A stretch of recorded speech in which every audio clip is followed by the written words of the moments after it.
বা আজিৰ দৰে পৰিৱেশ তেওঁলোকক দিব লাগিব।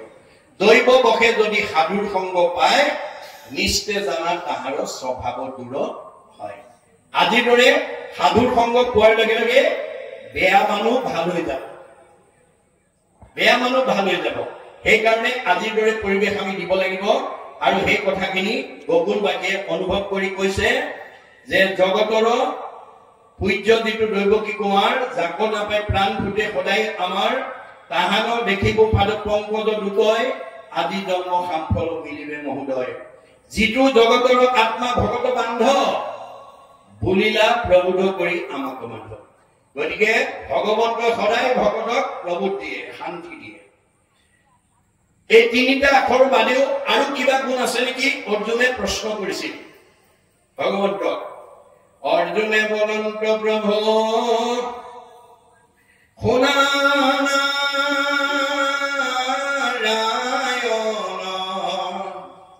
অভকতৰ কি কি গুণ অতি প্ৰয়োজন। প্ৰভু কৃপা কৰি কোৱাচোন তিনিটা আখৰ বাদেও আৰু ভকতৰ প্ৰয়োজনীয় গুণ কি থাকিব লাগে? ঈশ্বৰে কহন্ত সখী শুনা ধনঞ্জয় অভকতৰ যি গুণ থাকিবে লাগয়। আৰু কি গুণ থাকিব লাগে শুনা? ক্ষমাশীল সমদম ইন্দ্ৰিয় সংযম এহি পঞ্চতত্ব ভকতৰ আশ্ৰয় নিয়ম। এই পাঁচটা নিয়ম ক্ষমা শীল সম দম ইন্দ্ৰিয় সংযম, এই পাঁচটা ভাল গুণ ভকতৰ গাত থাকিব লাগিব। পঞ্চতত্ব যিজনে কৰিবে প্ৰকাশ সেহিকে জানিব ধৰ্ম নামত বিশ্বাস। এই পাঁচটা ভাল গুণ যিজনৰ গাত থাকিব তেওঁ ডেকা ল'ৰাই হওক বা গাভৰু ছোৱালীয়ে হওক, বোৱাৰীয়ে হওক বা শাহুৱে হওক, পিতৃয়ে হওক বা মাতৃয়ে হওক, এই পাঁচটা গুণ সম্পন্ন ব্যক্তিজনে নাম কি বস্তু ধৰ্ম কি বস্তু উপলব্ধি কৰিব পাৰিব। নেৰি বেগ ধনে ধানে মানে কাষকতি নাপাইবে উদ্ধাৰ সখী যাইবে অধুগতি। আমি জীৱন্ত কালত মান সন্মান ইন্দ্ৰিয় সুখ ভোগৰ কাৰণে যাতে আমি গৈ থাকিব লগা নহয়। আজি আমাৰ বহুত মানুহে ধন টকা পইচা গাড়ী মটৰ টকা ঘৰ দুৱাৰ ইন্দ্ৰিয় সুখ ভোগ বিষয়ৰ আনন্দতে আসক্ত হৈ থাকে। যদি আপুনি বিনাশী সম্পদৰ মোহত যদি পৰি থাকে আমাৰ জীৱৰ গতি কি হ'ব? বেদে কৈছে ধায়ত বিষয়ং পুঞ্চ সংগস্তে সুপ্ৰদায়তে সংগাত সংদায়তে কাম কামা ক্ৰোধ বিজয়তে ক্ৰোধা ভবতি সন্মোহা সন্মোহা স্মৃতি বিভ্ৰং স্মৃতি ভংসা বুদ্ধিনাশং বুদ্ধিনাশা প্ৰণশ্যতি। আপোনাৰ মনটো যদি কামনা বাসনাৰ বলি হৈ যায়, বাসনাত বাধা পৰিলে খং উঠিব, খং উঠিলে মোহগ্ৰস্ত হব, মোহগ্ৰস্ত হলে স্মৃতি নষ্ট হব, স্মৃতি নষ্ট হলে বুদ্ধি নষ্ট হব, বুদ্ধি নষ্ট হলে পথ বাচিব নোৱাৰি আকৌ 84 নৰকত যাব। গতিকে আমাৰ মনটো যাতে লোভৰ বিনাশী সম্পদৰ মোহত পৰিব লগা নহয়। আমি যদি কেৱল বিষয়ৰ আনন্দত কৰি থাকো, তাতে যদি আসক্ত হৈ থাকো, ভাগৱতে কৈছে বিষয়ত আতি আসক্তি হৈল যাৰ কৃষ্ণক পাইবাৰ আশা নিৰ্বতিলতা। যি মানুহে সদায় বিনাশী ধন সম্পদৰ মোহতে লাগি থাকে সি অবিনাশী ঈশ্বৰক কোনোদিন লগ পাব নোৱাৰে। কেনেকৈ? যেন বায়ু বস্ত্ৰ নিয়ে পশ্চিমে উৰুৱাই পূবক খেদিলে জানো সিটো বস্ত্ৰ পায়। আপোনাৰ কাপোৰ এখন বতাহে পশ্চিম ফালে উৰুৱাই নিছে, আপুনি যদি পূব ফালে দৌৰি থাকে কোনোবা দিনা জানো সেইখন বস্ত্ৰ পাব? নাপায়। ঠিক তেনেকৈ আমাৰ মনটো যদি বিষয়ৰ আসক্ত হৈ থাকে তেতিয়াহ'লে আমি ঈশ্বৰক পাব নোৱাৰো। সেইকাৰণে গুৰুজনে ভাগৱতৰ মাজেদি আমাক আহ্বান জনাইছে যে আপোনাৰ মনটো যাতে বিনাশী সম্পদৰ মোহত পৰিব নালাগে। যত দিব্য ঘৰ বাৰী বস্ত্ৰ অলংকাৰ সবেও নুপুৰে মন এক লোভিয়া। আমাৰ মনটো যদি লোভৰ বলি হৈ যায় একো বস্তুৱে আমাক জোৰা নমৰা হ'ব। অসন্তুষ্ট প্ৰাণীৰ নখন্দে মনত দুখ, তলৈকৰ লক্ষ্মী পাইলে নাহি তাৰ সুখ। যাৰ মনটো অসন্তোষিয়া তাক তলৈকৰ সম্পত্তিও শান্তি দিব নোৱাৰে। তেওঁৰ উপায় কি হ'ব? উপায় গুৰুজনে ভাগৱতত দিছে, যেহি পাৱে তাতে মহাতুষ্ট হুৱে মন, তেবে সেই বিপ্ৰৰ তেজ বাঢ়ে অনৈক্ষণ। ভগৱানে আপোনাক পূৰ্ব পুণ্যৰ ফলত এই শ্ৰী শ্ৰী উত্তৰ বেতলা শ্ৰীমন্ত শংকৰদেৱ সত্ৰৰ এলেকাত আপোনাক ৰাখিছে। পূৰ্ব পুণ্যৰ ফলত আপোনাক ইয়াত বহুৱাই থৈছে। আপুনি তাতেই থাকি তেওঁ দিয়া কৰ্ম কৰি যি ফল পাইছে সেই তাতেই ভক্তিৰ দ্বাৰা সন্তুষ্ট হৈ সুখে দুখে মুখে জন চাৰে নাম নাম। সুখ আৰু দুখ সকলো সময়তে ঈশ্বৰৰ নাম লবলৈ আমি যত্ন কৰিব লাগিব। তেতিয়া কি হ'ব? তেজ, তেজ মানে শক্তি, তেজ মানে প্ৰভাৱ, তেজ মানে প্ৰতিভা, তেজ মানে চেহেৰা, তেজ মানে পৰমায়ু, তেজ মানে কমনীয়তা বৃদ্ধি আমাৰ বাঢ়ি গৈ থাকিব। গতিকে আমি আত্মসন্তুষ্টি হবলৈ শিকিব লাগিব। এই তথ্য নজনাৰ কাৰণে আজি বহুত মানুহ বিপদত পৰিব লগা হৈছে। আমাৰ এজন দাৰ্শনিক পণ্ডিতে কৈছে, উই must কনচেন্ট্ৰেট as much as we get from God. ভগৱানে আমাক যিটো দিছে আমি তাতেই আত্মসন্তুষ্টি থাকিবলৈ শিকিব লাগে। আমি ভগৱানে দিয়াতকৈ অধিক বিচাৰিব নালাগে। অসহংগ্ৰহ, বেদে কৈছে অসহংগ্ৰহ। আৱশ্যকতকৈ বেছি নিবিচাৰিবা। আৱশ্যকতকৈ বেছি বিচাৰিলে কি হ'ব? আমাৰ শৰীৰত থকা বলিয়া শিয়াল কুকুৰৰ তেজ আউট হৈ যাব। আমাৰ ইংৰাজ দাৰ্শনিক পণ্ডিতে কৈছে, আমাৰ সকলোৰে শৰীৰতে বলিয়া শিয়াল কুকুৰৰ তেজ আছে। The blood of wild animal always the man. When we get what we need, it remains in our control. When we get more than we want, it is out of control. আমি বিচৰা আমাৰ পৰিয়ালটো চলাবৰ কাৰণে, নিজক চলাবৰ কাৰণে যিমানটো প্ৰয়োজন সেই প্ৰয়োজনীয়খিনি যেতিয়ালৈকে পাই থাকিম তেতিয়ালৈকে আমাৰ বলিয়া শিয়াল কুকুৰৰ তেজ সুপ্ত হৈ থাকিব। আৰু যেতিয়া আমি আৱশ্যকতকৈ অধিক পাই যাম তেতিয়া আমাৰ বলিয়া শিয়াল কুকুৰৰ তেজ বিয়ংকৰ্তল হৈ যাব। আজি আমাৰ সমাজত অনাচাৰ, বেবিচাৰ, ভ্ৰষ্টাচাৰ, হত্যা, লুণ্ঠন, ধৰ্ষণ কোনবিলাকে কৰিছে? সাধাৰণ মানুহে কৰা নাই। যিবিলাক মানুহে আৱশ্যকতকৈ বেছি বিচাৰি গৈ নিজেও আনকো অনিষ্ট কৰিছে আৰু নিজেও গৈ কাৰোবাৰ হাতত জীৱন বিপন্ন কৰিব লগা হৈছে। ভাগৱত শুনা জীৱক কেতিয়াও তেনেকুৱা বিপদত পৰিব নোৱাৰে। আজি বহুত কোৱালিফাইড মানুহ, বহুত উচ্চ পদস্থ বিষয়ত চাকৰি কৰা মানুহে ভগৱানে দিয়াটোত সন্তুষ্ট নাথাকি নিজাববীয়াকৈ সুখী আৰু ধনীসকলে গৈ অন্যায় আচৰণ কৰি বহু উচ্চ পদস্থ বিষয়ত চাকৰি কৰা মানুহ ৰঙা ঘৰৰ অতিথি হ'ব লগা হৈছে। বহুতৰ চাকৰি নিলম্বন হ'ব লগা হৈছে। কিন্তু ভাগৱতৰ যদি অধ্যয়ন কৰে, ভাগৱতৰ যদি দৰ্শন জানে, তেতিয়াহ'লে কোনো মানে উচ্চ পদস্থ বিষয়ত চাকৰি কৰা মানুহ তেনেধৰণে ৰঙা ঘৰৰ অতিথি হ'ব নালাগে। সেইকাৰণে আমাৰ বিদ্যা শিক্ষা থকা সকলেও ভাগৱত শুনিব লাগে। ভাগৱতত আমাৰ সকলো নীতিৰ কথা কৈছে। ৰাজনীতি, ধৰ্মনীতি, অৰ্থনীতি, সমাজনীতি সব নীতিৰ কথা আমাৰ ভাগৱতত উল্লেখ আছে। আৰু প্ৰতিটো নীতি অব্যাহত ৰাখিবলৈ হলে ধৰ্মক আমি যোগ কৰি ল'ব লাগিব। ধৰ্ম জ্ঞানবিহীন কোনো ৰাজনীতিবিদে তেওঁ নিজৰ স্থিতি অটুট ৰাখিব নোৱাৰে, আপোনাৰ প্ৰদৰ্শিত হৈ যাব লাগিব। গতিকে চতুৰ্থ স্কন্ধ সেই কথা আমাক সুন্দৰকৈ দেখুৱাইছে। গতিকে সেইকাৰণে মই ভাবো, মই আহ্বান জনাম যে আপোনালোকৰ এই সত্ৰৰ এলেকাৰ সকলো বাসিন্দাই যাতে প্ৰথম স্কন্ধৰ পৰা দ্বাদশ স্কন্ধ পৰ্যন্ত ভাগৱত নিজাববীয়াকৈ হওক, পাৰিবাৰিক জীৱনত হওক, সামাজিক জীৱনত হওক, আজিৰ দৰে পৰিৱেশ সৃষ্টি কৰি যাতে আমি পুংখানুপুংখে জানিব পৰাৰ কাৰণে চেষ্টা কৰিব লাগিব। পৰীক্ষিতে যদি দ্বাদশ স্কন্ধ ভাগৱত শুনি গতি পালে আমি নাপাম নেকি? আমি নিশ্চয় পাম। আমি মাত্ৰ কৰ্ম আচৰণ হ'ব লাগিব। অধ্যয়নত কোনো বাধা নাই।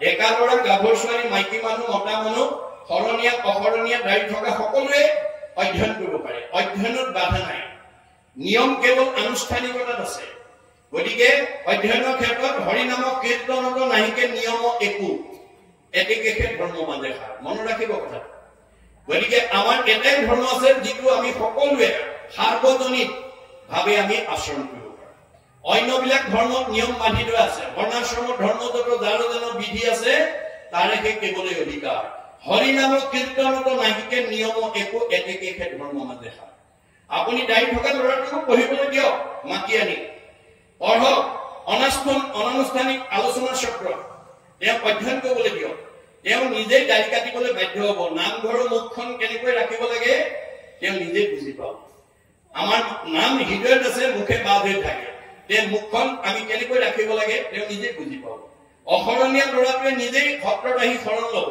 যেতিয়া তেওঁ ঘোষা কৰিব হৰি পদ সেৱা নকৰে নিমিত্তে মায়ে বান্ধি ফুৰাৱে তাওতো মায়াক নকৰে ৰহিত শৰণ নলৱে যাৱে যি পৰ্যন্ত আমি ঈশ্বৰৰ শৰণ ল'ম তেতিয়ালৈকে আমাৰ জীৱনটো বৃথা হৈ যাব যিটো কথা আপুনি মই বুজাটো দূৰৰ কথা তেওঁৰ পৰম সখা অৰ্জুনেও বুজি পোৱা নাছিল আমাৰ ভাগৱতত কৈছে এক ক্ষণ মানে যিটো শুনে কৃষ্ণ কথা তাৰ বিনে আমাৰ জীৱন যায় বৃথা এক ক্ষণ আমাৰ দাৰ্শনিক পণ্ডিতৰ অভিমত 4 মিনিট এক ক্ষণত 4 মিনিট 24 ঘণ্টাৰ ভিতৰত 4 মিনিট সময় আমি যদি ঈশ্বৰৰ কথা কওঁ শুনো গাওঁ আমাৰ জীৱ উদ্ধাৰ হৈ যাব যদি 4 মিনিট সময় আমাৰ হাতত নিদিও তেতিয়া অৰ্জুনক কৈছে আৰু হেৰা শুনা তুমি এক বিনে নহ দুই অবিদ্যা মায়াক ভিন্ন দেখি হে অৰ্জুন তুমি মই একেটাই মায়াত থকাৰ মানুহৰ কাৰণে মানুহে আমাক দুটা বুলি ভাবে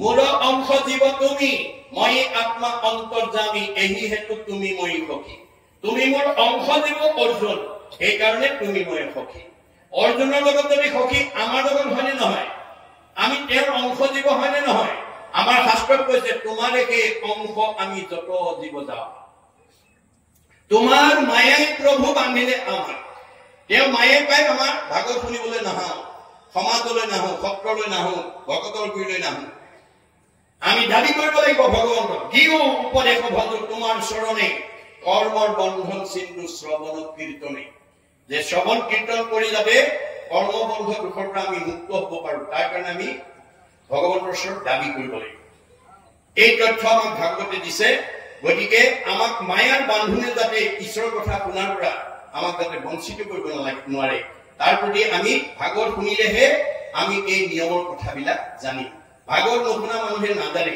সেইকাৰণে বহুত মানুহ বিপদত পৰে গতিকে ভাগৱত যদি একান্ত মনে শুনে পৰীক্ষিতৰ দৰে আমি গতি পাই যাওঁ পৰম গতি লাভ কৰিব পাৰিম এই তথ্য আমাক দিছে ইয়াৰ পিছত কৈছে যে হেন মনে গুণন্তে যাহন্তে যেবে আছে ভৈলা দেখা দেখি যদু বংশ সমীপ আছে যদু বংশৰ লগত তেওঁলোকৰ দেখা দেখি হল গোকুল বাসিক দেখি যতেক যাদৱ উঠিল তেখনে মনে মিলিল উৎসৱ যে গোকুলবাসীক দেখাৰ লগে লগে যাদৱ বংশৰ সকলো মানুহে আনন্দত উৎফুল্লিত হল প্ৰাণৰ পৰশে যেন তনুৰ উল্লাস দূৰতে দেখিয়া ৰংগে তুলিলন্ত হাস গতিকে প্ৰাণ সঞ্চাৰ হোৱাৰ দৰে তেওঁলোকক দেখাৰ লগে লগে মন আনন্দত উৎফুল্লিত হৈছে মহা হৰিকৃত মন চিৰ দৰ্শনে আহি সাৱতিল হবে সদন নয়নে যে আমাৰ সদন নয়নে ইজনে সিজনক একেবাৰে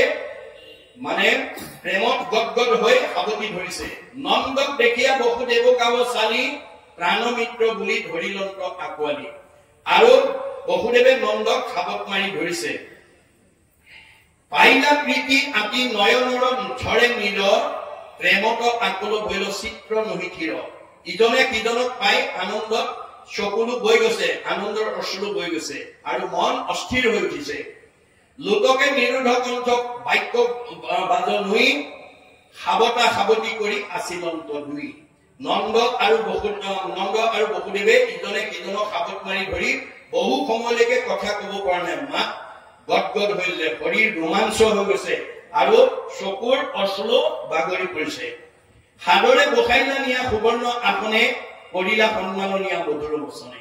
তাৰপিছত নিক তেওঁক সুবৰ্ণ আসন বহিবলৈ দিলে আৰু সাদৰে কথা পাতিলে। পাপী কংসে বন্দী কৰি দিলা দুখ যত নন্দ দৰ্শনে সবে পৰিল মন্ত্ৰ। যে পাপী কংসই তেওঁলোকক যিখিনি দুখ দুৰ্গতি কৰিছিল নন্দ ৰজাক দেখাৰ লগে লগে তেওঁলোকে এই কথাখিনি পুনৰ স্মৰণলৈ আহিছে। ভুলিবে লাগিলা স্মৰি পূৰ্ব উপকাৰ কংসৰ ভয়ত পৰি নাছিল আমাৰ। যে কংসৰ ভয়ত আমাৰ কি দুৰ্গতি নোহোৱাকৈ আছিল এই বুলি তেওঁলোকে পূৰ্বৰ স্মৃতি ৰোমন্থন কৰিছে। তুমি প্ৰাণ সম মিত্ৰ তোমাতে সেই গয় পলুৱাই থৈলো নিয়াত দুগুটি তনয়।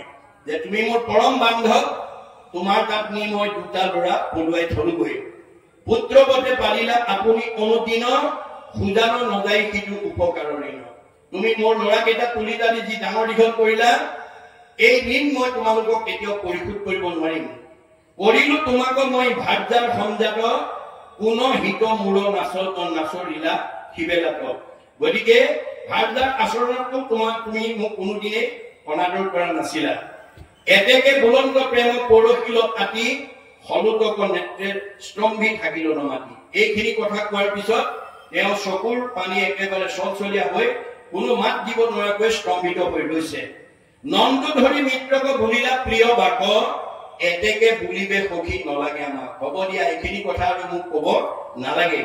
তুমি মহাভাগৱত জগততে সাৰ যাৰ ঘৰে পৰম ঈশ্বৰ অৱতাৰ।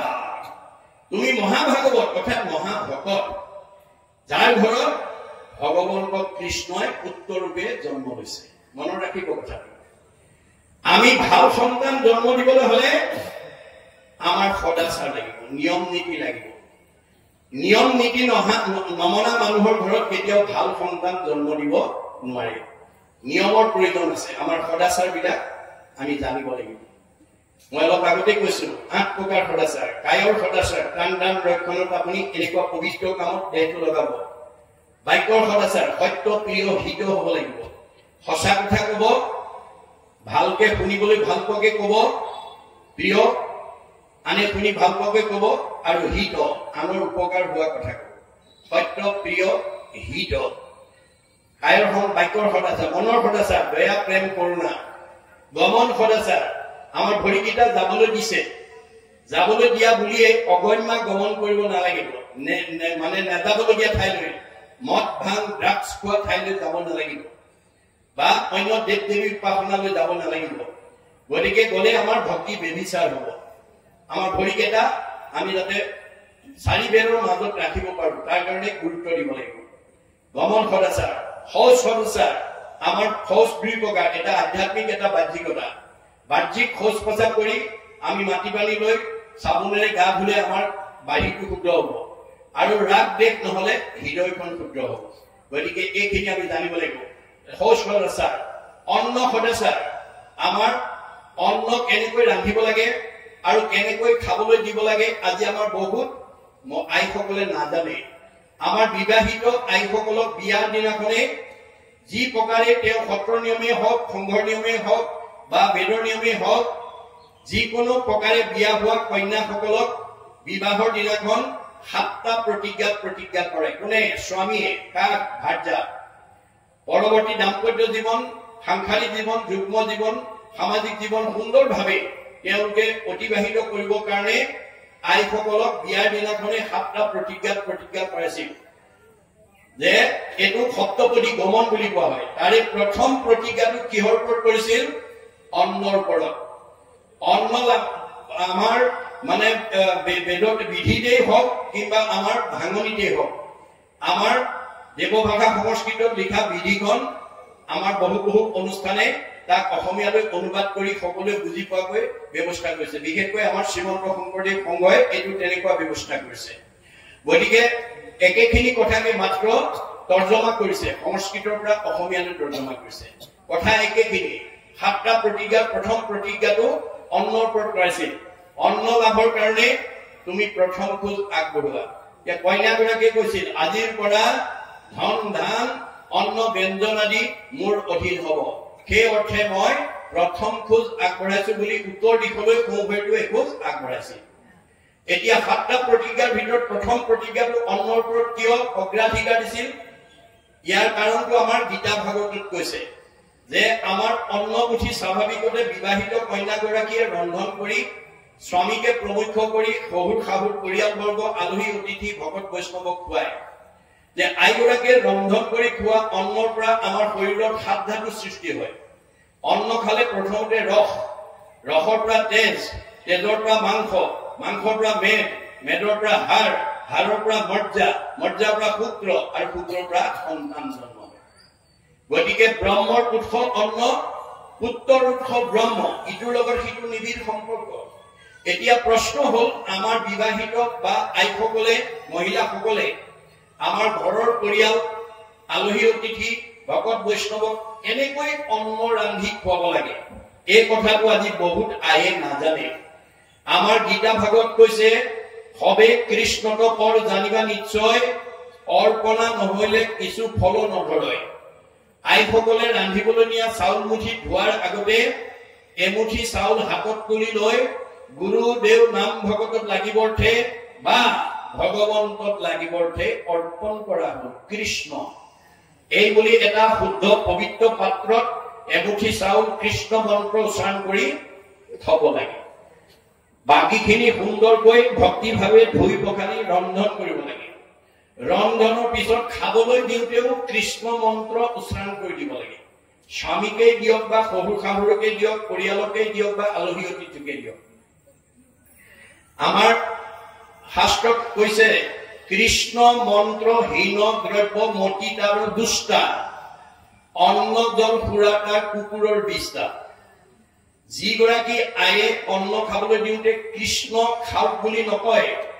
সেই অন্নখিনি প্ৰদূষণযুক্ত হৈ থাকে আমাৰ প্ৰত্যেকখন ঘৰতে ৰাতিপুৱা শুই উঠাৰ পৰা গধূলা খোৱালৈকে কৰ্মবিলাক কৰোঁতে পঞ্চশুনা পাপ অবাঞ্ছিতে হয় বুলি গীতা ভাগৱতত উল্লেখ কৰিছে কি পঞ্চশুনা কন্দনী পেখনি চুলি কলসী মাৰ্জনী গৃহস্থৰ পঞ্চ হিংসা সিজে ৰাতি দিনী তাৰ দুখে গৃহবাসী স্বৰ্গক নাযায় কৃষ্ণ অৰ্থে কৰি কোনো মুকুতি কপায় যে এই 5টা পাপৰ কাৰণে আমাৰ সেই ঘৰত থকা জীৱকেইটা বৈকুণ্ঠ দূৰৰ কথা স্বৰ্গলৈকে যাব নোৱাৰে কি 5টা কন্দনী মানে ঢেঁকী বা মিক্সাৰত যা জলপান প্ৰস্তুত কৰোঁতে ব্ৰহ্ম হত্যা হয় তাত এটা পাপ লাগে পেখনি মানে পটাত মছলা পিছা সৰিয়হ পিছা আদা পিছা জলকীয়া পিছি অন্ন ৰন্ধন কৰোঁতে তাতো ব্ৰহ্ম হত্যা হয় তাতো ব্ৰহ্ম হত্যা পাপ লাগে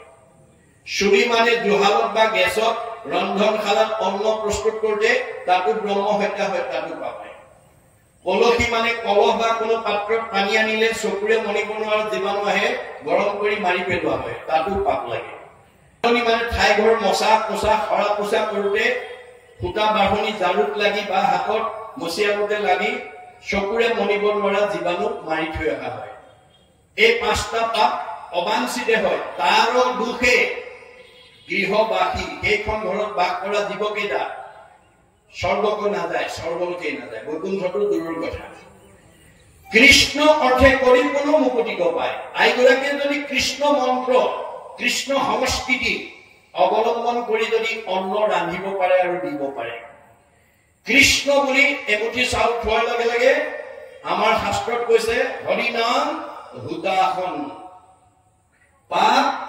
সুখাংবন খনেকতে দহি কৰে চন যে আইগৰাকীয়ে কৃষ্ণ বুলি কোৱাৰ লগে লগে তাৰমানে সেই কৃষ্ণ শব্দ অৰ্থই কি কৰিব সেই সময়লৈকে হোৱা পঞ্চশুনা পাপবিলাক শুকান বনত জুই লগাৰ দৰে মাৰি পেলাব গতিকে আইসকলে এই কথাটো মনত ৰাখিব তেওঁলোকে প্ৰতিজ্ঞা কৰি আহিছিল কিন্তু বহুতে প্ৰতিজ্ঞাবোৰ পাহৰি গ'ল গতিকে আকৌ মই সোঁৱৰাই দিছো যে কোনোবাই যদি ৰন্ধন কৰোঁতে ঈশ্বৰলৈ অৰ্পণ নকৰাকৈ কৰিছে অহাকালিৰ পৰা আকৌ আৰম্ভ কৰি দিয়ে আৰু সেই চাউলটো যেতিয়া সংগ্ৰহ হ'ব আপুনি সেইটো দুখীয়া নিচলা বা খোজনীয়া মগনীয়াকো দিব পাৰে বা বেছি পেলাই সেই পইচাটো সত্ৰলৈ বা কোনো অনুষ্ঠানলৈ আগবঢ়াব পাৰে কাৰণ সেইকেইটা পইচাই যদি এটা অনুষ্ঠানৰ উপকাৰ হয় আপুনি পুণ্য অৰ্জন কৰিব এই কথা আমি প্ৰত্যেকে যদি নিয়ম বান্ধি লওঁ তেতিয়াহ'লে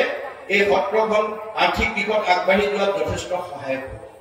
প্ৰত্যেক ঘৰ গৃহস্থীয়ে যদি ঈশ্বৰত অৰ্পণ কৰাটো ঈশ্বৰৰ অনুষ্ঠানলৈ দি দিয়ে এই অনুষ্ঠানটো আগবাঢ়ি যোৱাত সহায় হয়। এইটো ক'ব নোৱাৰাকে হৈ যাব, এমুঠি এমুঠি থওঁতে এদিন হয়তো এটা টেকেলি ভৰ হৈ যাব বা এটা পাত্ৰত ভৰ্তি হৈ যাব। এইটো আমাৰ নিয়ম। আনহাতেদি আৰ্থিক দিশেদি এটা অনুষ্ঠান আগবাঢ়ি গ'ল, আনফালেদি আধ্যাত্মিক দিশত আমাৰ অন্নটো শুদ্ধ হৈ গ'ল। গতিকে আমাৰ আইসকলে কোনোবাই যদি পাহৰি আছে অহাকালিৰ পৰা আকৌ এই নিয়মৰে সৈতে আপোনালোকে ৰন্ধন কৰিবলৈ আৰু খোৱাবলৈ যত্ন কৰিব। কৃষ্ণৰ মন্ত্ৰ নোপোৱাকৈ কোনো বস্তু খাব নিদিব, কাৰণ এই পাঁচটা পাপে তাত প্ৰদূষণ হৈ থাকে। কৃষ্ণ বুলি শব্দটো কোৱাৰ লগে লগে শব্দ ব্ৰহ্ম, word is God, ই অবিনাশী, ইয়াৰ কোনোদিন বিনাশ নাই। গতিকে সি মানে বেয়াবিলাক নাশ কৰি দিব, জুয়ে পুৰাৰ দৰে শুকান বন পুৰাৰ দৰে পাপবিলাক নাইকিয়া কৰি দিব। এই আদৰ্শৰে আপোনালোকে অনাগত দিনত যাতে অন্ন ৰান্ধি বা কোনো খোৱা বস্তু আমাৰ পৰিয়ালবৰ্গ বা আলহী অতিথিক দিব পাৰে তাৰ প্ৰতি আমি গুৰুত্ব দিব লাগিব। এতিয়া কৈছে যে প্ৰেমত আকুল ভৈল চিত্ত নহি থিৰ, লুটকে নিৰোধে কণ্ঠ ভাগ্য বাজ নৈ, সাৱতা সাৱতি কৰি আছিলন্ত দুই। সাদৰে গোসাইলা নিয়া সুবৰ্ণ আসনে, কৰাইলা সন্মাননীয়া মধুৰ বচনে। আমাৰ এইটো গৃহস্থী ধৰ্ম আচৰণৰ কথা কৈছে। আমাৰ প্ৰত্যেক ঘৰ মানুহলৈ আলহী অতিথি গলে আমি পাদ্য অৰ্ঘ আচমনি কৰি তেওঁক নিব লাগে। পাদ্য মানে ভৰি ধোৱা পানী, অৰ্ঘ মানে মুখ ধোৱা পানী। আমি ভৰি ধোৱা পানীয়ে ভকতক মুখ ধুবলৈ দিব নালাগে, মুখ ধোৱা পানীটো পাত্ৰ এটা বেলেগকৈ ৰাখিব লাগে। তাৰপিছত আপুনি শক্তি অনুসৰি তাৰ প্ৰীতি আচৰিবা। আছে যদি ধূপ এটা জ্বলাই ল'ৰা ছোৱালীক এটা মাতি ভকতক সেৱা কৰিব, আশীৰ্বাদ ল'ব। এইটো আমাৰ গৃহস্থী ধৰ্মৰ নিয়ম যে আপোনাৰ স্কুললৈ পঠিওৱা ল'ৰাটো বা ছোৱালীজনী কোন বিষয়ত দুৰ্বলতা আছে মাক বাপেকেহে জানিব। অংকত দুৰ্বলতা নে, ইংৰাজীত দুৰ্বলতা নে, সমাজ অধ্যয়নৰ দুৰ্বলতা নে, বিজ্ঞানৰ দুৰ্বলতা নে, ছবিত দুৰ্বলতা, নিজৰ মাক দেউতাক সচেতন মাক দেউতাকে জানিব। কিন্তু আমাৰ ভাগৱতে কৈছে তুমি কোনোবা ল'ৰা ছোৱালী পঢ়াত কোনোবা এটা বিষয়ত দুৰ্বলতা আছে বুলি জানি সীমানতে সীমাবদ্ধ কৰি ৰাখিলে নহব। তুমি তাক সবলতালৈ উত্তৰণ কৰাৰ ব্যৱস্থাটো ভাগৱতে দিছে, সেই ব্যৱস্থা অনুকৰণ কৰিবা। ভাগৱতত কি কৈছে যে আপোনাৰ ঘৰলৈ অহা ভকত বৈষ্ণৱ আলহী অতিথি সন্ত মহন্তসকলক আশ্ৰমণি কৰি আসনত বহুৱাই লৈ আপুনি ল'ৰা ছোৱালীকেইটা আনি সেৱা এটা ধৰিব আৰু কব প্ৰভু কৃপা কৰি ল'ৰাটোক আশীৰ্বাদনে দিয়ক, অংকত বৰ বেয়া, ছোৱালীজনী ইংৰাজীত বৰ বেয়া। 10জন ভকতে যদি মূৰত হাতী হব ঈশ্বৰে কৃপা কৰিব, ভালকৈ পঢ়িবা, ভাল হব। বছ সজনৰ আশীৰ্বাদে মিলে কৃষ্ণৰ প্ৰসাদ। ভকতে আশীৰ্বাদ দিলেহে ঈশ্বৰে কৃপা কৰিব। কলি যুগৰ মানুহে পোনপটীয়াকৈ ঈশ্বৰক লাভ কৰিব নোৱাৰে। কেনেকৈ পাৰিব? আমাক গীতা ভাগৱতে কৈছে কৃষ্ণক পাৰিবাৰ জানা ভকতিহে পন্থ, ইহাক কহে গীতা ভাগৱত গ্ৰন্থ। গীতা ভাগৱতে কৈছে কলি যুগৰ মানুহে ভগৱন্তক পাবলৈ হলে ভকতিৰ মাধ্যমেদি পাব লাগিব। আৰু সেই ভকতিটো ক'ত কৰিব লাগিব? ভকতত ভকতি দানে কৰু গুৰু দায়া অনয় অধিক। ভকতক সেই ভক্তিটো কৰিব লাগিব। হৰিৰ মূৰ্তিক হৰি ভক্তক দেখিবা।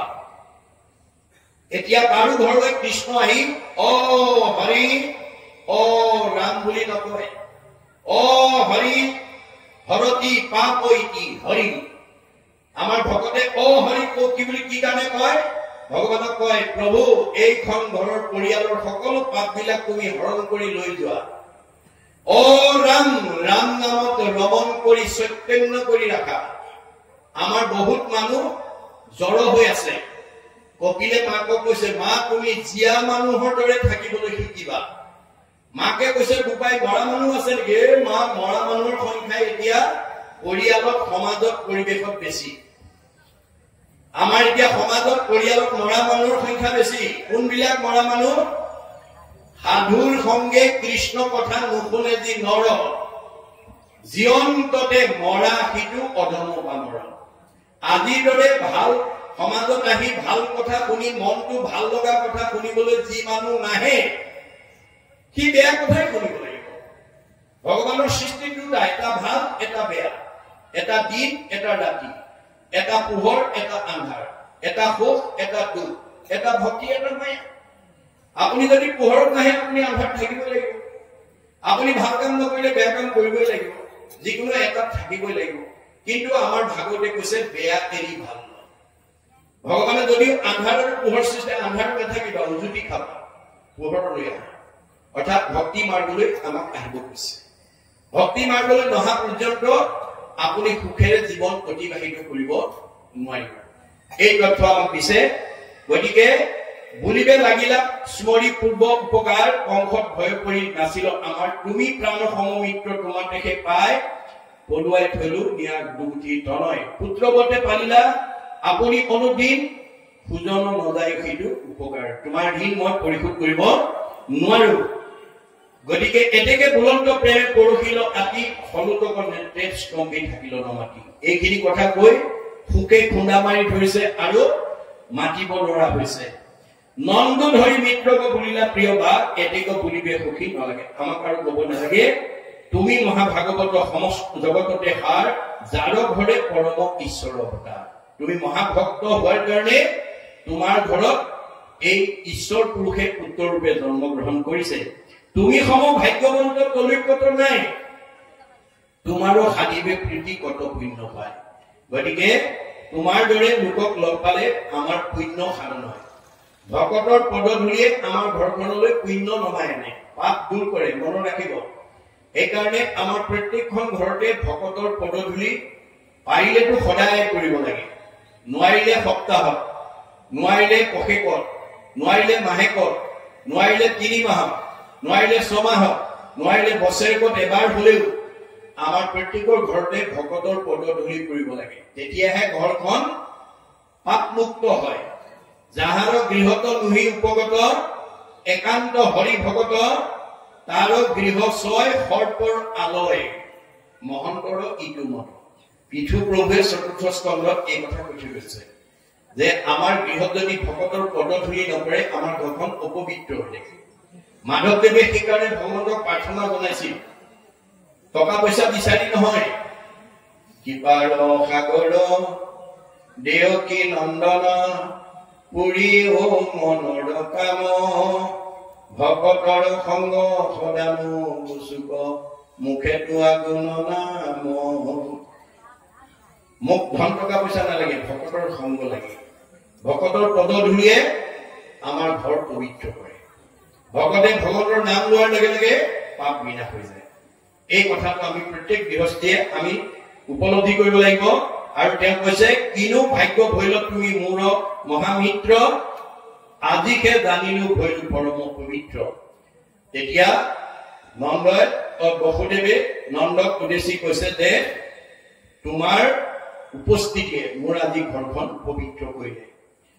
তোমাৰ আলাপে পাপ কৰিলে উৎসাহ, কৰিলা আলাপ আনো মধুৰ সংবাদ। যে তোমাৰ এই ভক্তিপূৰ্ণ কথাই মোৰ ঘৰখনৰ পাপ নাইকিয়া কৰিলে। আৰু কি কৰিলে? অন্যান্য মনত ভাল লগা আলোচনা কৰিলে। নন্দ যশোদাক দেখি পাছে কৃষ্ণ ৰাম, পৰম প্ৰেমত পৰি কৰিলা প্ৰণাম। নন্দ আৰু যশোদাক সেই যাদৱ বংশৰ মাজত দেখা পাই তেওঁলোকে দুয়োজনে প্ৰণাম জনাইছে। পিতৃ মাতৃ বুলি উঠি সাৱটি ধৰি, স্নেহে শ্ৰৱে কমল নেত্ৰ নীৰজ ধৰি। তেওঁলোকক পিতৃ মাতৃ জ্ঞান কৰি সাৱট ধৰি চকু পানী ওলাই গৈছে। পিতৃৰ মাতৃৰ প্ৰেমে পৰম আকুল, ভৈলা আতি যিটো জগতৰে আদি মূল। গতিকে তেওঁলোকৰ পিতৃ মাতৃৰ প্ৰেম আকুলতাত ভগৱন্তৰ চকুৰ পানী ওলাই গৈছে। লোককে নিৰুদ্ধ কণ্ঠ বাক্য নাশে মুখে, হেথ মাথে ৰৈলা চিৰ বিয়োগৰ দুখে। বহুত দিনৰ মূৰত দেখা পোৱাৰ কাৰণে তেওঁ অন্তৰত দুখ বেদনাই মানে জৰ্জৰিত হৈ তুলিছে। অনন্দ যশোদায়ো দেখি পৰম প্ৰেমত, সাৱটি ধৰিলা তুলি নিজ আসনত। চিৰ সংগী পাইলা প্ৰীতি প্ৰসন্ন বদন মহাস্নেহে শ্ৰৱে যশোদাৰ দুয়োস্তন এই সৰুৰ পৰা তেওঁলোকক স্তন দান কৰি ডাঙৰ দীঘল কৰা পুত্ৰসকলক পোৱাৰ লগে লগে তেওঁ পৰম আনন্দত আপ্লুত হৈছে আৰু চকুৰ পানী ওলাই গৈছে আৰু স্তন নিগৰি উঠিছে অএৰাই লন্ত চিৰ বিয়োগৰ সিটো তাপ কৰিলা কৃষ্ণক ধৰি প্ৰেমত আলাপ এৰাম সুমৰীয়া কেশৱৰ শিশৱ চৰিত্ৰ স্নেহত কান্দন্ত নন্দ নহন্ত চিত তেওঁলোকৰ পূৰ্বৰ স্মৃতি ৰোমন্থন কৰি নন্দ যশোদাই মানে আনন্দত কান্দি উঠিছে অলোককে তিয়াইলা তনু ৰাম মাধৱৰ লগতে কান্দন্ত দুয়ো পৰম ঈশ্বৰ এৰাম নেত্ৰলোতক বহে নসহে হৃদয় চৰে চিৰ দৰ্শন প্ৰেম আতিশয় এতিয়া তেওঁলোকৰ চকুৰ পানীয়ে ৰাম অৰ্থাৎ বলৰাম আৰু কৃষ্ণৰ দেহাত তিয়াই পেলাইছে আৰু লগতে কান্দন্ত দুই পৰম ঈশ্বৰ বলৰাম কৃষ্ণয়ো মাক দেউতাকৰ দুখ দেখি কান্দিবলৈ ধৰিছে নেত্ৰৰ লোতক বহে নসহে হৃদয় চৰে চিৰ দৰ্শন প্ৰেম আতিশয় বহু দিনৰ মূৰত নন্দ যশোদা পিতৃক মাতৃক লগ পাই তেওঁলোকৰ মানে দুখ চৰি গৈছে অকটুক্ষণে ভৈলত মাধৱ সন্ধুক্ষণ পিতিৰ মাতিৰ দুইৰো ধৰিয়া চৰণ বিনয় বচনে কৰি ক্ৰন্দন নিৰোধ অনেক বচনে দুইকো কৰিয়া প্ৰবোধ নন্দ আৰু যশোদা নানান ধৰণৰ মধুৰ বাণীৰে প্ৰভুত দিছে সান্ত্বনা দিছে অপৰম অতৰ্ক গতি কালই চৰৰ দৈবৰ অধীন সমাগম মাধৱৰ এৰাম কৈল পৰা আশী দিবে কৰে কথাই ক্ষণে কতে পুনহু পেলাৱে বিহৰাই যে কালৰ অতৰ্কিত গতি ঈশ্বৰে হৈছে কালৰো কাল মহাকাল দৈবৰ অধীন সমাগম বান্ধৱৰ যে কেতিয়াবা সময়ে আমাৰ বন্ধু বান্ধৱক লগ পোৱাই দিয়ে কেতিয়াবা আকৌ অতি স্নেহৰ মানে পুত্ৰ স্বামী ভাৰ্যা আমাৰ মাজৰ পৰা আঁতৰি গুচি যায় এয়া হৈছে কালৰ গতি কালে এই ধৰণে আমাক কি কৰে সংযোগ বিয়োগ ঘটাই থাকে ক্ষণে কতো নতুন পেলাৱে বিহৰাই কেতিয়াবা তৎক্ষণাত আমাৰ মাজৰ পৰা লৈ গুচি যায় অজলৰ বেগত কথা নহুৱে ফেন ক্ষণে কথা কিয়া ক্ষণে কতে মিলে যেন এৰাম সেই মতে সংযোগ বিয়োগ হৃদৰ ঈশ্বৰৰ বৈশ্যকে শুনো হে স্বতন্ত্ৰ জলৰ বেগত কেতিয়াবা আহি ফেন বিলাক লগ খায় আৰু কেতিয়াবা কোনোবা সময়ত আকৌ নাইকিয়া হৈ যায় ঠিক সেই মতে সংযোগ বিয়োগ হৃদৰ এই ধৰণে আমাৰ সংসাৰত কেতিয়াবা আপোনজন আহে আৰু কেতিয়াবা আমাৰ মাজৰ পৰা গুচি যায় ঈশ্বৰৰ বৈশ্যকে শুনো হে স্বতন্ত্ৰ এইখিনি সকলো ঈশ্বৰৰ কৰ্ম আমি কোনো স্বতন্ত্ৰ নহওঁ মনত ৰাখিব আমি পৰতন্ত্ৰ ভগৱন্ত স্বতন্ত্ৰ আমি অকাম তেওঁ পূৰ্ণ কাম ভাগৱত শুনি আমি এই কথা কাৰ্যকৰী কৰিব লাগিব কেনেকৈ আপোনাক কিবা এটা প্ৰতিভা দিছে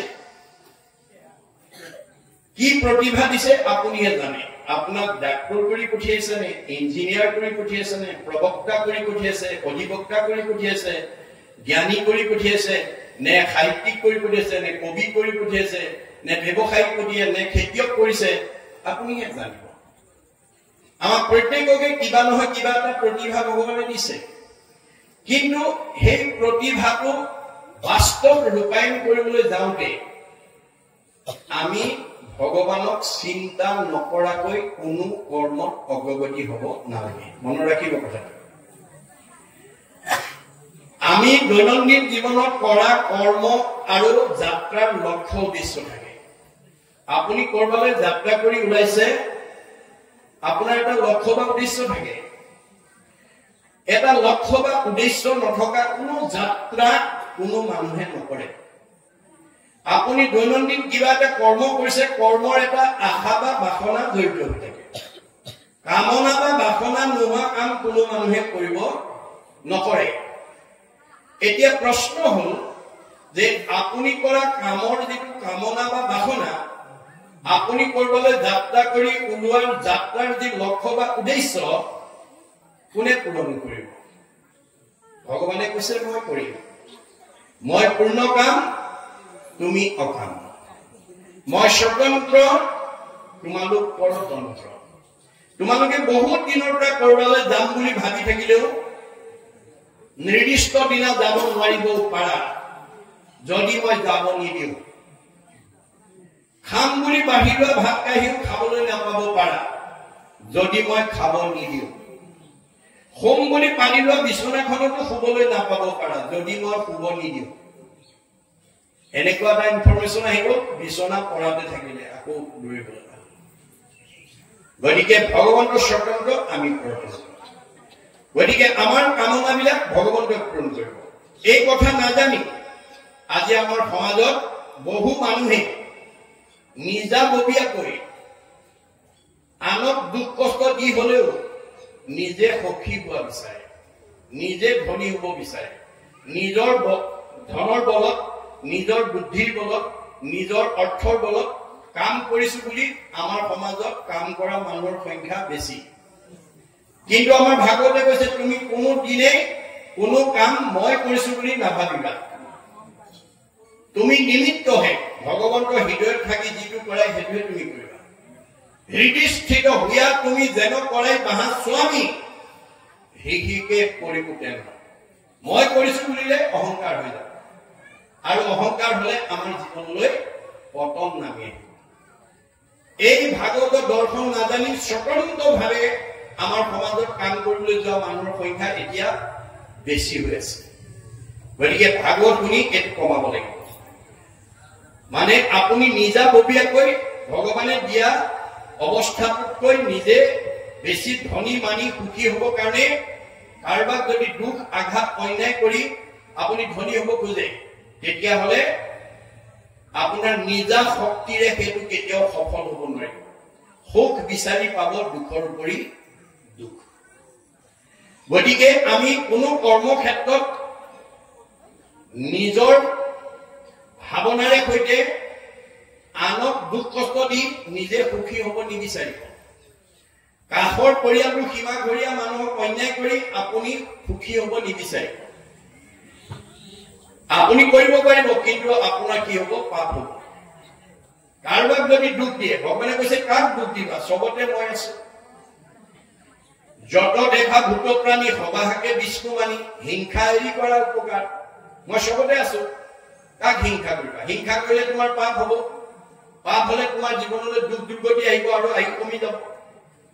আনক দুখ দিবলৈ যোৱা মানুহৰ আয়ু কাটি দিব। কিন্তু মনত ৰাখিব দেই, সেইকাৰণে আমাৰ সৰ্বপৰি ৰাধা কৃষ্ণনে এটা মন্তব্য দিছে, we need not cut down the tree to gather the fruit. গছজোপাৰ ফলকেইটা পাবৰ কাৰণে গছজোপা গুৰিটো কাটিবলৈ যাব নাপায় বা নেলাগে। In order to perfect human society, it is not necessary for us to destroy the family or the nation. আপুনি এখন সমাজ কৰিবলৈ গৈ এটা জাতি বা এটা সমাজক অনিষ্ট নকৰিব। নিজৰ পৰিয়ালটো সুখৰ কাৰণে আনক দুখ নিদিব। দিব পাৰিব আপোনাৰ পাপ হ'ব। পাপ আয়ো কোনো পীড়ন নহয়। আপুনি আনক দুখ দিলে আপোনাৰ পাপ হ'ব। পাপ হলে আপোনাৰ জীৱনলৈ দুখ দুৰ্গতি নামি আহিব আৰু আয়ু কমি যাব। এই কথা জানি আমি বেয়া এৰি ভাল ল'ব লাগিব। এইটোৱে হৈছে ভাগৱতৰ দৰ্শন। আৰু আমি কি কৰিব লাগিব?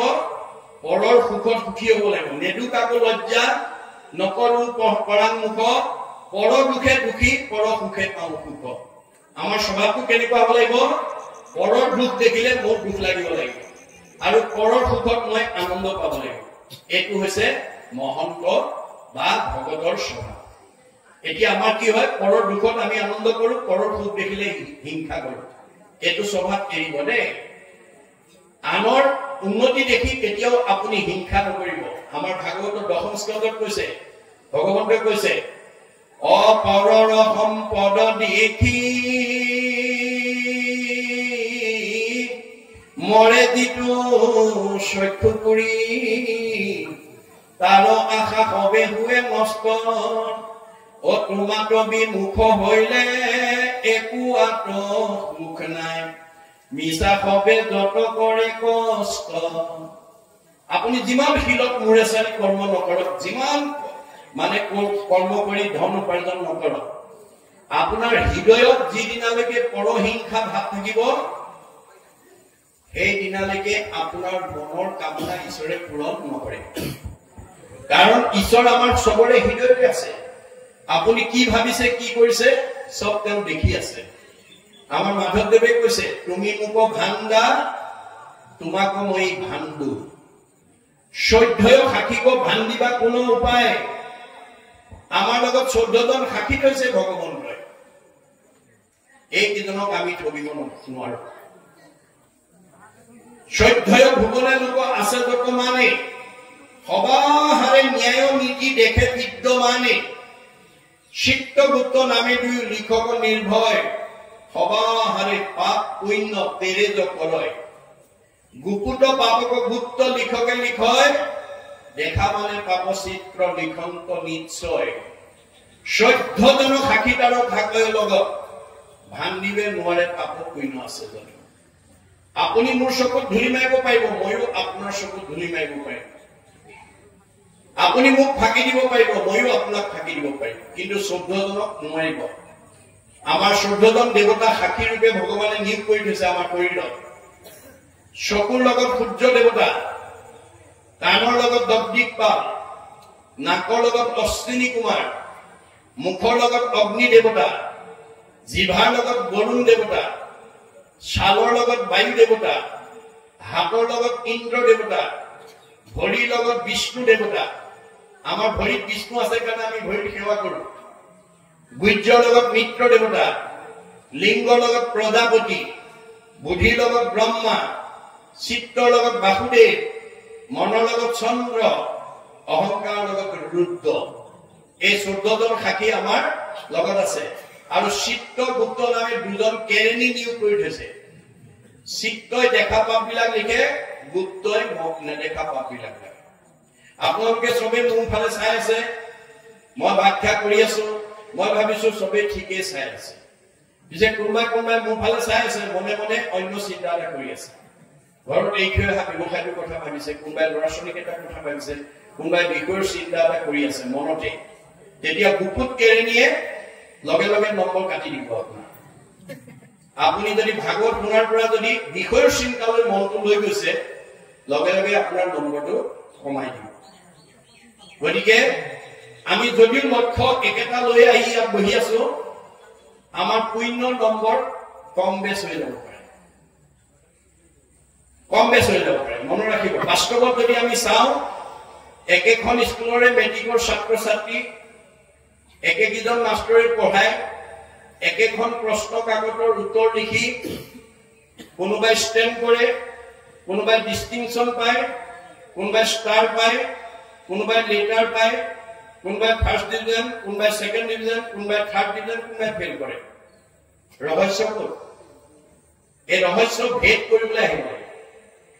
একে আপোনাৰ উত্তৰ শ্ৰী শ্ৰী উত্তৰ বেতনা সত্ৰতে বাস কৰি আছে, পৰিৱেশ একেটাই, সেৱা পানী একে, আহাৰ পানী একে। আমাৰ মতে চবেই একে সুখ দুখ একে হ'ব লাগিছিল এই সত্ৰ এলেকাত থকা মানুহখিনি যেহেতু একেটা পৰিৱেশত আছে কিন্তু একে হয়নে বাৰু নহয় কিন্তু আমাৰ সুখৰ ক্ষেত্ৰত বৈষম্য নাই বুলি কৈছে দাৰ্শনিক পণ্ডিতে সুখৰ ক্ষেত্ৰত বৈষম্য নাই অকল বেতনা সত্ৰই নহয় পৃথিৱীৰ কোনো সুখী মানুহৰে পাৰ্থক্য নাই দাৰ্শনিক পণ্ডিতে কৈছে all happy families R alike পৃথিৱীত যিমানবিলাক সুখী মানুহ আছে সব একেই বা unhappy families R unhappy in there on fashion পৃথিৱীত যিমানবিলাক দুখী মানুহ আছে সবৰে দুখবোৰ বেলেগ বেলেগ মই গোটেই পৃথিৱী বাদ দিলো আজি আপোনালোকৰ সত্ৰ এলেকাতে অনুষ্ঠান কৰি আছো সত্ৰকে কৈছো এই বেতনা সত্ৰৰ বাসিন্দা হিচাপে যদি এখেতে পকা ঘৰ বনাই গাড়ী মটৰ কিনে দামী পোছাক কিনে দামী আহাৰ খায় এখেতৰো ভাল লাগিব এখেতৰো ভাল লাগিব এখেতৰো ভাল লগাটোত পাৰ্থক্য নাই বেয়া লগাবিলাক এই বেতনা সত্ৰৰ এলেকাত বাস কৰি থকা কোনো গৃহস্থী দম্পতীয়ে বিয়া পাতিছে সতি সন্তান হোৱা নাই হেতু দম্পতি হেতু দুখ কাৰোবাৰ ল'ৰা হৈছে ছোৱালী নাই হেতু দম্পতি হেতু দুখ কাৰোবাৰ ছোৱালী আছে ল'ৰা নাই হেতু দম্পতি হেতু দুখ কাৰোবাৰ স্বামী স্ত্ৰীৰ মাজত মনোমালিন্য হৈ থাকে হেতু পৰিয়ালৰ হেতু দুখ কাৰোবাৰ শাহু বোৱাৰীৰ মাজত মনোমালিন্য হৈ থাকে হেতু পৰিয়ালৰ হেতু দুখ কাৰোবাৰ ককাই ভাইৰ মাজত মিলা প্ৰীতি নাই হেতু পৰিয়ালৰ হেতু দুখ কাৰোবাৰ সকলো আছে শৰীৰত বেমাৰ আছে হেতু পৰিয়ালৰ হেতু দুখ ইত্যাদি ইত্যাদি একে গাঁৱতে বাস কৰি এই বেলেগ বেলেগ দুখবিলাক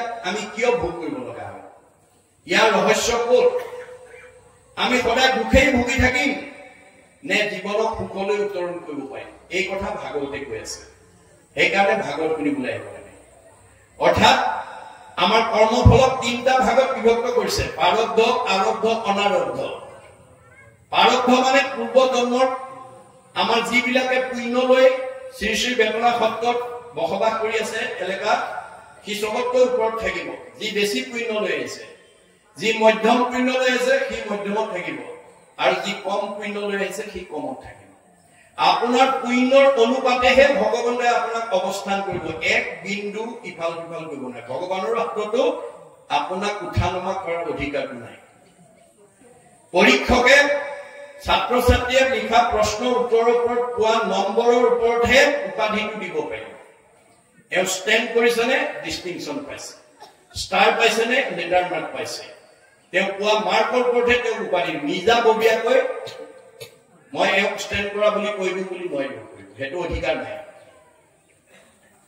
কিন্তু আপোনাৰ জীৱনৰ এই যিখিনি প্ৰাৰব্ধৰ পৰা লৈ অহা সুখ দুখৰ যিটো ব্যৱস্থা সেইটো কিন্তু একেদৰে নাথাকে ই গতিশীল সুখ দুখ গতিশীল জীৱন গতিশীল সময় গতিশীল এইটো কিহৰ ওপৰত ভিত্তি কৰিব কৰ্মৰ ওপৰত কৰে শুভ কৰ্ম গুণৰ ইচ্ছাই কৰ্মফলে জীৱে সুখ দুখ পায় আমাৰ সুখ আৰু দুখটো কৰ্মৰ লগত জড়িত হৈ আছে ভাল কাম কৰিলে সুখ বেয়া কাম কৰিলে দুখ তিতা কেৰেলা ৰুই কুঁহিয়াৰ ৰস বিচাৰিলে ঈশ্বৰে দিব নোৱাৰিব তিতা কেৰেলা ৰোৱাজনে তিতাই খাব লাগিব আপুনি জীয়াই থাকোঁতে আনক দুখ দিয়ে কষ্ট দিয়ে আঘাত দিয়ে মনত মানে হিংসা কৰে আপুনি বেয়া কৰি আছে আপুনি বেয়া ফলে ভোগ কৰিব লাগিব আপুনি বেয়া কৰ্ম কৰি ভাল ফল বিচাৰিলে নহয় গতিকে আমি বেয়া এৰি ভাল লোৱাটোৱে হৈছে আমাৰ দায়িত্ব বা কৰ্তব্য তাৰ কাৰণে ভাগৱত শুনিবলৈ আহিব ভাগৱতে আমাৰ গোটেই জীৱনশৈলী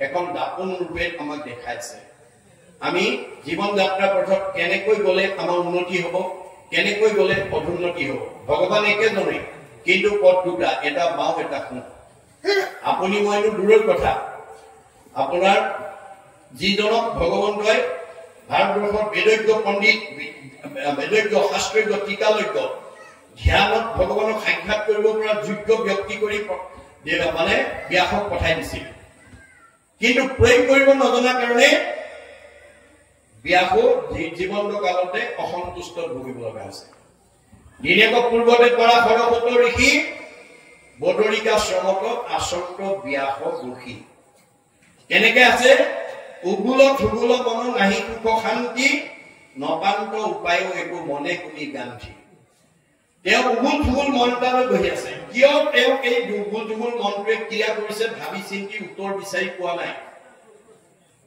অধুমুখে আছে বসি হুয়া নিশবদ খেদি পেলা কৈতে আহি মিলিল নাৰদ। তেনে এটা সময়তে ভগৱন্তই নাৰদক পঠাই দিছে, যোৱা মোৰ ভকত বিপদত পৰিছে, আঙুলিয়াই দিয়া ক'ত ভুল হৈছে। হাতে বিনা দন্ত মুখে নাম নাম হৃদয়ত কৃষ্ণমূৰ্তি স্ফূৰ্তি অবিশ্ৰাম। আহিব নাৰদৰ আনন্দমূৰ্তি দেখি ব্যাস সচকিত হৈ পাদ্য অগ্ৰচমনি লৈ বহুৱাই লৈ ক'লে, দেৱঋষি উদ্দেশ্য ব্যাখ্যা। নাৰদে ক'লে, মই উদ্দেশ্য ব্যাখ্যা কৰাৰ আগতে তুমি কোৱা, তোমাক ভগৱন্তই বিদগ্ধ পণ্ডিত, বেদজ্ঞ, শাস্ত্ৰজ্ঞ, টীকালজ্ঞ, তুমি ধ্যানত ভগৱানক সাক্ষাৎ কৰিব পৰা যোগ্য ব্যক্তি হৈ তুমি এনেকৈ কিয় মন মাৰি থাকিব লগা হ'ল, সেই কথাটো মোক আগতে কোৱা। তেতিয়া ব্যাসে হাতযোৰ কৰিছে, হে দেৱঋষি, মই নিজেই ক'ব নোৱাৰো মোৰ ক'ত ভুল লাগি গ'ল। তুমি অৱতাৰী পুৰুষ হিচাপে মোক আঙুলিয়াই দিয়া। এই বাক্যটোত ব্যাসৰ এই বাক্যটোৱে আমাক কি শিকাইছে? দাস্যত্ব ভক্তি ভাৱ। মনত ৰাখিব, ব্যাস নিজেও 24 অৱতাৰৰ অন্যতম অৱতাৰ, কিন্তু প্ৰাধান্য কাক দিলে? নাৰদ। তুমি অৱতাৰী পুৰুষ হিচাপে মোক কোৱা বুলি ক'লে। তেওঁ নিজেও অৱতাৰী, প্ৰাধান্যটো নাৰদক দিছে। গতিকে আমি কেতিয়াও নিজকে মোতকে জনা মানুহ নাই, মোতকে জ্ঞানী নাই, মোতকে বিদ্যাৱন্ত নাই, মোতকে সম্পদশালী নাই, এই অভিমানে যাতে আমাক কোনোদিন ক্ৰিয়া কৰিব নোৱাৰে, তাৰ প্ৰতি ভাগত শুনিব লাগিব। অভিমান হলে প্ৰদন আৰু খাটাং, এইটোৰ পৰা আপুনি বাচি যাব নোৱাৰিব। সেইকাৰণে সকলো থাকিও যাতে আমি অভিমান শূন্য হৈ ভক্তি পথত আগবাঢ়িব। তেতিয়া তেওঁ দাস্যত্ব ভাৱেৰে যেতিয়া ক'লে যে নাৰদ বদতি শুনা মহামুনি ব্যাস, তুমি হে কৰিলা সবে জগতকে নাশ। তুমি গোটেই জগতক বিপথে পৰিচালিত কৰিলা, নিৰন্তৰে পশুৰ লোৱাইলা তুমি প্ৰাণ, নাহি মন্দ কৰ্ম আৰু ইয়াৰ তুমি নিজৰ প্ৰাণী বলি দি ধৰ্ম আচৰণ কৰিবলৈ দিলা। ইয়াতকে আৰু বেয়া কাম নাই। গৰিহিত কৰ্মকো কহিলা ধৰ্ম বুলি, তোমাৰ বচনে লোক নাখিল। তুমি এই যুগৰ বিদগ্ধ পণ্ডিত, শাস্ত্ৰজ্ঞ, বেদজ্ঞ, তুমি কোৱা কথা চবেই সঁচা বুলি মানি ললে। গতিকে তুমি বেয়া কামো ভাল বুলি কৈ দিলা। আকস্মিকে লোকক শিকাইলা হিংসা ধৰ্ম, নুবুজিলা তুমিও বেদৰ তত্ত্ব মৰ্ম। তুমি মানুহক হিংসা ধৰ্ম শিকাই দিলা, তুমি বেদৰ তত্ত্ব মৰ্ম বুজিয়ে নাপালা। 4 বেদ 14 শাস্ত্ৰ 18 পুৰাণ বিভাগী ৰচনা কৰিলা সঁচা, আৰু সমাজত তুমি এজন বিদগ্ধ পণ্ডিত হিচাপে পৰিচয় হল সঁচা, কিন্তু তুমি বেদৰ তত্ত্বই বুজি নাপালা। বেদে কি কৈছিল? যত দেখা ভূত প্ৰাণী সবাহাকে বিষ্ণুমানী, হিংসা এৰি কৰা উপকাৰ। মই চবতে আছো দেই, কুকুৰৰ চিগাৰ গেদৰ ধৰো আত্মাৰা, পাৰিলে উপকাৰ কৰিবা, কাকো হিংসা নকৰিবা। তুমি কিন্তু হিংসা ধৰ্ম শিকাই দিলা। স্বভাৱে লংগত বিষয়ত অনুৰাগ, স্বৰ্গ পাইব বুলি ৰংগে কাটে সংসাৰ। গতিকে হাঁহ পাৰ ছাগলী বলি দিলে স্বৰ্গ সুখ পাই বুলি তুমি কৈ দিলা। চবেই জপিয়াই কৰি সিজিল তোমাৰ ঋষি পৰম অন্যায় নাহি সুস্থ চিত্ত থব সেই গৰুতাই। এই যে ভুল পথে যে তুমি সমাজখনক পৰিচালিত কৰিলা, তোমাৰ পাপ সিদ্ধ হল, আৰু সেইকাৰণে তুমি এই অশান্তিত ভুগিব লগা আছে। ব্যাসৰ দৰে বিদগ্ধ পণ্ডিতে যদি সমাজখনক ভুল পথে পৰিচালিত কৰাৰ কাৰণে যদি বিপদত পৰে, আপুনি মই বাচি যাব পাৰিম নেকি? আপোনালোকে শ্ৰী শ্ৰী উত্তৰ বেতুৱা শংকৰদেৱ সত্ৰৰ এলেকাত বাস কৰি পেলাই আপোনাক কোনোবাজনক বিদ্যাৱন্ত, ধনৱন্ত, শ্ৰীমন্ত, সম্পদশালী কৰি সমাজত পঠিয়াই দিছে, সমাজখন সকলো ফালৰ পৰা আগবঢ়াই নিবৰ কাৰণে। আপুনি যদি গাঁওখনৰ জনা মানুহ হৈ নজনা মানুহক যদি নিজৰ অভিমতে যদি বিপথে পৰিচালিত কৰে, আপুনি বাচি যাব পাৰিব নেকি? নোৱাৰিব। এই কথা মনত ৰাখিব। তেতিয়া ব্যাসে ক'লে উপায়, উপায় এটা আছে। মোৰ উপদেশে কৰা ভাগৱত শাস্ত্ৰ, প্ৰচাৰক গোবিন্দৰ গুণমান মাত্ৰ। এতিয়া তুমি ভাগৱত শাস্ত্ৰ প্ৰণয়ন কৰি 18 নম্বৰ পুৰাণ সূৰ্য পুৰাণ ভাগৱত সৃষ্টি কৰি ভগৱন্তৰ গুণ নাম ভৰাখন গ্ৰন্থ ৰচনা কৰি 17খন পুৰাণত যি ভুল পথ দিলা, ভাগৱত পুৰাণৰ দ্বাৰা নৎসাত কৰি দিয়া। তোমাৰ হাতেৰে ৰোৱা পুলিটো তুমি নিজৰ হাতেৰে উঠালা। তুমি কোৱা কথা কোনোবাই ভুল হৈছে বুলি ক'লে, যদি জ্ঞানী গণে তাকো কৰে নিবাৰণ, আৰু তাৰ বচন নমানে একোজন। এইটো ভুল হৈছে বুলি ক'লে নামানে, বোলে উপালম্ভ কৰি বচন খণ্ডিত, ব্যাসতো অধিক হ'লে হেঁতে পণ্ডিত। ই আকৌ ব্যাসতকৈ পণ্ডিত ওলাল বুলি উপহাসে কৰিব। গতিকে এতিয়া এই কথাৰ কাৰণে তোমাৰ পাপ সিদ্ধ হ'ল। এতিয়া তুমি এই অসন্তুষ্টত বাস কৰিছা। এতিয়া মূল উপদেশ মতে তুমি ভাগৱত শাস্ত্ৰ প্ৰণয়ন কৰি এই 17খন পুৰাণৰ ভুল পত্ৰ তুমি নৎসাত কৰি দিয়া। হেন শুনি ব্যাসে কৰিলন্ত ধ্যান, হৃদয়তে কৃষ্ণক দেখিলা বিদ্যমান। লগে লগে ধ্যানত বহি গ'ল আৰু হৃদয়তে কৃষ্ণক দেখা পালে। কেনেকৈ?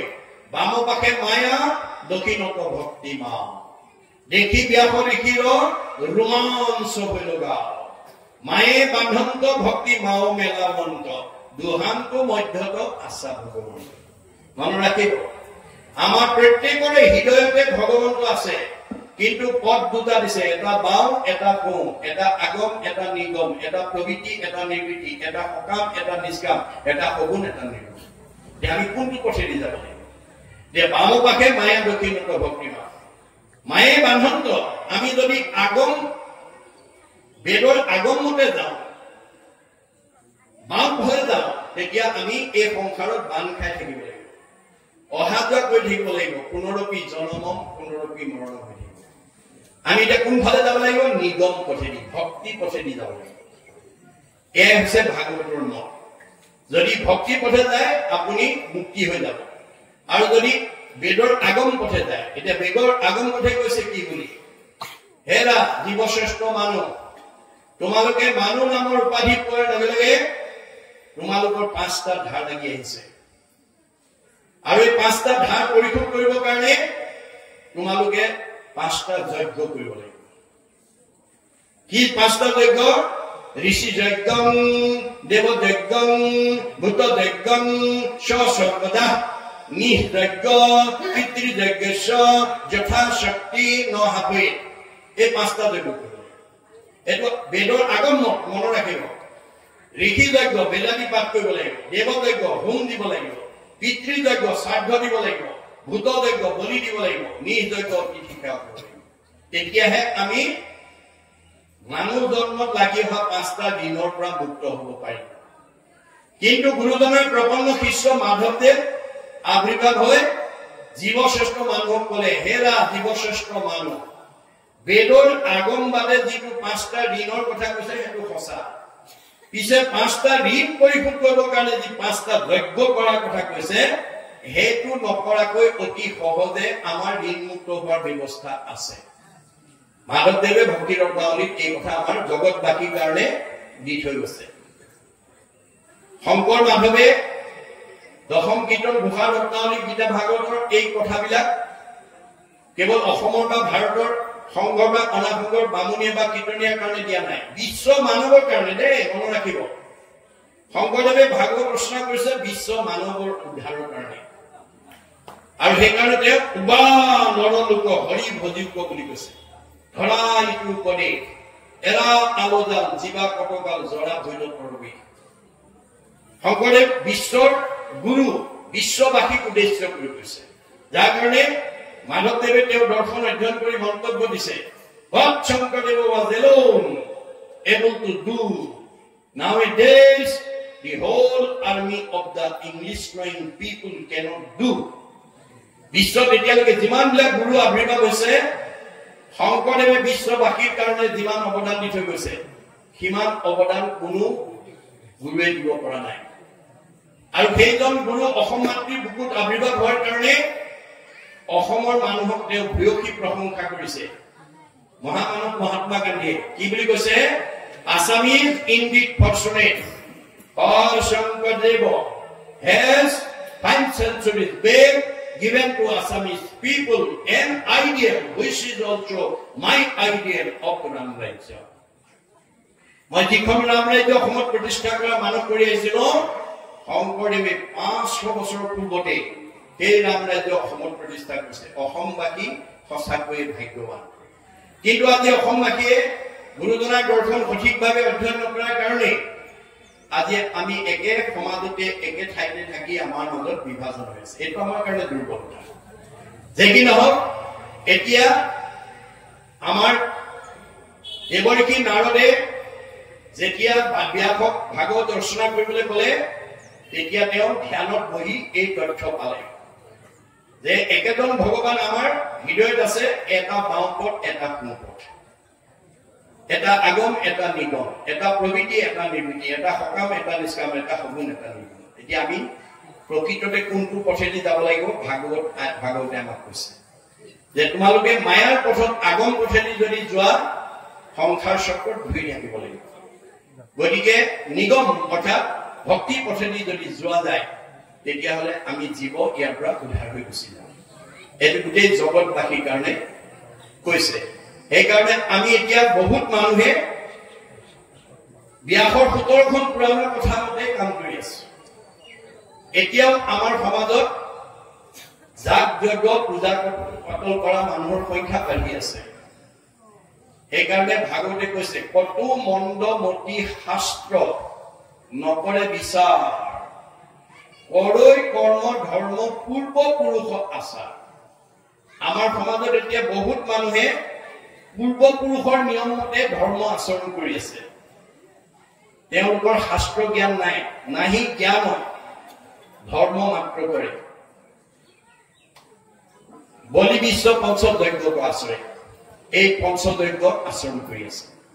গতিকে আমাৰ গুৰুজনাই জগতবাসীক ক'লে যে তোমালোকে এতিয়া এই পঞ্চযজ্ঞৰ যিটো প্ৰকৃত পথ, সেইমতে তোমালোকে ভক্তি আচৰণ কৰিব লাগিব। আৰু এই পঞ্চযজ্ঞৰ পৰিৱৰ্তে আমি ঈশ্বৰৰ নাম ল'ব লাগিব। যত ফলম সৰ্বতীৰ্থেষু সৰ্বযজ্ঞেষু কীৰ্তিতম তৎ ফলম কৌটি গুণম পুণ্যম ৰাম নাম এব লভ্যতে। আমি কলিযুগৰ মানুহে কেৱল নাম ল'বলৈ কৈছে। ৰাম ইতি ৰাম ইতি ৰাম ইতি বদন্তি যে সৰ্বদা তৈষাং ভক্তি স মুক্তি স ভবিষ্যতি না সংশয়।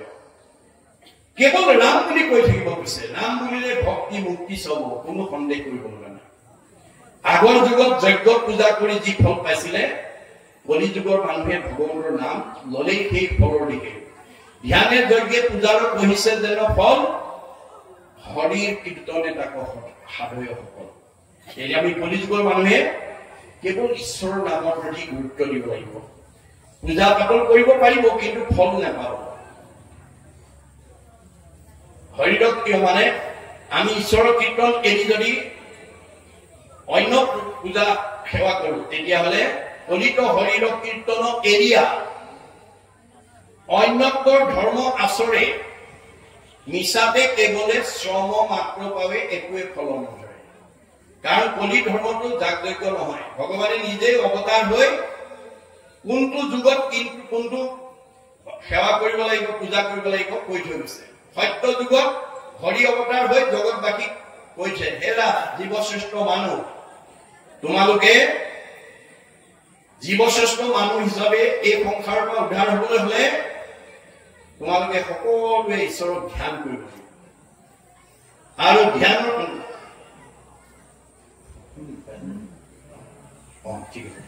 গতিকে সকলোৱে ধ্যান কৰিব লাগিব। আৰু ধ্যানৰ অন্তত তোমালোকে ভগৱন্তৰ 10টা নাম ল'ব লাগিব, তেতিয়া উদ্ধাৰ হৈ যাব। ত্ৰেতা যুগত ৰাম অৱতাৰ ক'লে যে হে জীৱশ্ৰেষ্ঠ মানুহ, তোমালোক সকলোৱে যজ্ঞ কৰিব লাগিব। আৰু যজ্ঞৰ অন্তত তোমালোকে ভগৱন্তৰ 8টা নাম ল'ব লাগিব, তেতিয়া যজ্ঞ পূৰ্ণাংগ কৰি তোমালোকে উদ্ধাৰ হ'ব পাৰিব। দ্বাপৰ যুগত কৃষ্ণ অৱতাৰক ক'লে যে তোমালোকে সকলোৱে ভগৱানক পূজা কৰিব লাগিব। আৰু পূজাৰ অন্তত ভগৱানৰ 12টা নাম ল'লে পূজা পূৰ্ণাংগ কৰি তোমালোক উদ্ধাৰ হ'ব পাৰিব। আৰু কলি যুগত কৃষ্ণই শংকৰ হৈ আহি ক'লে, এই কলি যুগৰ লোক তোমালোকে কেৱল ঈশ্বৰৰ নাম ল'লেহে উদ্ধাৰ হ'ব পাৰিব। কাৰণ আন ধৰ্মবিলাক কৃষ্ণৰ লগত গুচি গ'ল। কৃষ্ণ বৈকুণ্ঠ প্ৰায়ণ হোৱাৰ লগে লগে আন ধৰ্মবিলাক কৃষ্ণৰ লগত গুচি গ'ল, আন ধৰ্ম কৃষ্ণৰ লগতে গুচি গৈলা। এক স্থান বিয়া হৰি নাম মাত্ৰ লৈলা, এতেকেহে নামত সমস্ত পুণ্য পায়, জানিয়া যতনে পুৰা হৰি গুণ গায়। নামে তপ নামে জপ নামে যুগ ধ্যান, নামে দান নামে পুণ্য কোটি তীৰ্থ স্নান। নামে ধন জন বন্ধু নামে পিতা মাতা, নামে নিজ সুহৃদ নামেহে গতি দাতা। ইহকৰ লোকে নাম বিনে গতি নাই, চাৰিও বেদৰ ইহে মুখ্য অভিপ্ৰায়। এতিয়া চাৰিখন বেদে নামৰ দ্বাৰাহে উদ্ধাৰ বুলি কৈছে, আৰু ব্ৰহ্মা সৃষ্টিকৰ্তা ব্ৰহ্মাই চাৰিখন বেদ আনি তিনিবাৰ প্ৰমাণ কৰি জগতৰ ৰূপলৈ দি থৈ গৈছে। চাৰিও বেদক ব্ৰহ্মাই আনি বিচাৰিলা তিনিবাৰ প্ৰমাণী, এহি মানে মাত্ৰ কৰিলা সাৰ, হৰি কীৰ্তনেহে তৰে সংসাৰ। গতিকে এতিয়া ভগৱানৰ নাম বিনে আমাৰ তৰণৰ উপায় নাই, এই তথ্য আমাক দিছে। ইয়াৰ পিছত তেওঁলোকে কৈছে যে এহি পৰমাৰ্থ কথা নুহে আত্মবোধ, চিৰকাল নুগুৱাই কৰিলো অপৰাধ। গতিকে তোমালোক এই পৰম অৰ্থ আমাৰ আজি বোধ নোহোৱাৰ কাৰণে আমি ইমানখিনি অপৰাধৰ সন্মুখীন হলো। কৰহো কাতৰ মূৰ মৰসী দোষ, হেন শুনি গৈল নন্দ যশোদাৰ সন্তোষ। গতিকে কৃষ্ণই যেতিয়া অপৰাধ হৈছে বুলি পিতৃ মাতৃৰ ওচৰত ক্ষমা খুজিলে, তেতিয়া তেওঁলোক নন্দ যশোদাৰ যিখিনি দুখ সেইখিনি নাইকিয়া হৈ গল। ৰোহিণী দৈৱকী পাছে আছিলা বুজাই, যশোদাক দেখিয়া পৰম প্ৰীতি পায়। ৰোহিণী আৰু দৈৱকীয়েও যশোদাক দেখা পাই পৰম আনন্দিত হৈছে। অহাকি প্ৰাণ সখী বুলি সাৱটিলা ধৰি, বাহু মেলি দুহানটো ধৰিলা ব্ৰজেশ্বৰী।